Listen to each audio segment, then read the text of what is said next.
ये एक ऐतिहासिक प्रेरित काल्पनिक कहानी है जो उस दौर की पीड़ा, संघर्ष और आज़ादी की चाह को दर्शाती है जब अंग्रेज़ों ने भारत पर शासन किया। गुलामी की जंजीरें, अंग्रेज़ों द्वारा हिंदुस्तानियों को बंदी बनाने की कहानी। साल 1757। भारत की धरती सोने की चिड़िया कहलाती थी। यहाँ की मिट्टी में खुशहाली थी, नदियाँ जीवन देती थीं और लोग अपनी संस्कृति और परंपराओं में रचे बसे थे। लेकिन इसी खुशहाल देश पर बुरी नजर पड़ी ब्रिटिश ईस्ट इंडिया कंपनी की। बैटल ऑफ प्लासी के बाद अंग्रेजों ने धीरे धीरे भारत पर अपनी पकड़ मजबूत कर ली। ये कहानी उसी दौर की है जब हिंदुस्तान के लोग धीरे धीरे अपनी ही धरती पर बंदी बनते चले गए। उत्तर प्रदेश के एक छोटे से गांव रामपुर में रामदास अपने परिवार के साथ रहता था। उसकी पत्नी सीता और बेटा अर्जुन उसके जीवन का आधार थे। रामदास दिन रात मेहनत करता, खेतों में पसीना बहाता और बदले में अनाज उगाता। गांव के लोग खुश थे, लेकिन उन्हें अंदाजा नहीं था कि जल्द ही उनकी खुशियों पर ग्रहण लगने वाला है। एक दिन गांव में खबर आई, अंग्रेज आ रहे हैं। लोगों ने सोचा अतिथि होंगे, व्यापार करने आए होंगे, लेकिन उन्हें नहीं पता था कि ये अतिथि नहीं बल्कि शासक बनने आए हैं। कुछ ही दिनों में अंग्रेज अधिकारी घोड़ों पर सवार होकर गांव में पहुंचे। उनके साथ बंदूकधारी सैनिक भी थे। उनका नेता कैप्टन विलियम गांव के चौपाल पर आया और बोला, अब से ये गांव ब्रिटिश शासन के अधीन है, तुम्हें टैक्स देना होगा। गांव के मुखिया ने हाथ जोड़कर कहा, हम गरीब किसान हैं साहब, इतना टैक्स कैसे देंगे? विलियम हंसा, नहीं दोगे तो जमीन छीन ली जाएगी। धीरे धीरे गांव के लोगों पर भारी कर यानी टैक्स थोप दिए गए। जो नहीं दे पाए उन्हें सजा मिली। गुलामी की शुरुआत। रामदास भी टैक्स नहीं दे पाया। एक दिन अंग्रेज सैनिक उसके घर आए और उसे पकड़कर ले गए। सीता रोती रही, अर्जुन चिल्लाता रहा, मेरे बाबा को छोड़ दो। लेकिन अंग्रेजों के दिल में कोई दया नहीं थी। रामदास को मजबूर किया गया कि वो अंग्रेजों के लिए काम करे, सड़क बनाना, सामान ढोना और कभी-कभी बिना खाना पानी के काम करना। ये सिर्फ रामदास की कहानी नहीं थी, बल्कि पूरे भारत की थी। लोग अपनी ही जमीन पर मजदूर बन गए थे। विद्रोह की चिंगारी।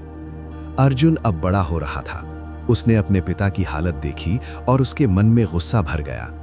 एक दिन गांव में एक बुजुर्ग आए जिनका नाम था वीर सिंह। उन्होंने युवाओं को इकट्ठा किया और कहा, क्या तुम हमेशा गुलाम बने रहोगे? अर्जुन ने पहली बार आवाज उठाई, नहीं, हम आजाद होंगे। धीरे धीरे गांव के कई युवा अर्जुन के साथ जुड़ गए। एक रात अर्जुन और उसके साथियों ने अंग्रेजों के गोदाम पर हमला किया। उन्होंने अनाज वापस गांव वालों में बांट दिया। अंग्रेजों को जब पता चला तो उन्होंने पूरे गांव को घेर लिया। कैप्टन विलियम चिल्लाया, जिसने ये किया है सामने आओ, वरना पूरा गांव जला दिया जाएगा। अर्जुन आगे बढ़ा, मैं हूं वो जिसने ये किया है। गांव वाले डर गए, लेकिन अर्जुन के चेहरे पर डर नहीं था। अर्जुन को पकड़कर अंग्रेजों ने सबके सामने कोड़े मारे। सीता चिल्लाती रही, मेरे बेटे को छोड़ दो। लेकिन अंग्रेजों के दिल पत्थर के थे।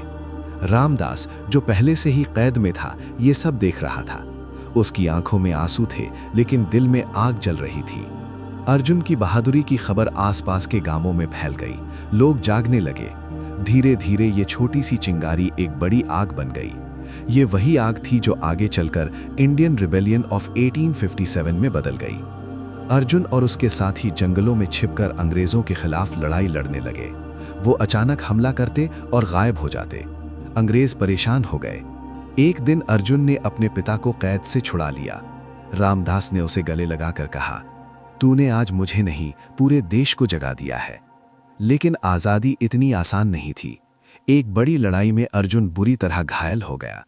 उसने अपने पिता से कहा, बाबा, अगर मैं ना रहूं तो इस लड़ाई को मत रोकना। रामदास की आंखों से आंसू बहने लगे। अर्जुन ने आखिरी सांस ली, लेकिन उसकी कुर्बानी बेकार नहीं गई। सालों की लड़ाई, हजारों बलिदानों के बाद आखिरकार 1947 में भारत आजाद हुआ। Indian independence. रामपुर गांव में आज भी अर्जुन की कहानी सुनाई जाती है। लोग कहते हैं वो सिर्फ एक लड़का नहीं था, वो आजादी की आवाज था। ये कहानी हमें याद दिलाती है कि आजादी हमें यूं ही नहीं मिली। इसके लिए लाखों लोगों ने अपना खून बहाया, अपने परिवार खोए और हर दर्द सहा। अंग्रेजों ने हमें बंदी बनाने की कोशिश की, लेकिन वे हमारे हौसले को कभी कैद नहीं कर पाए।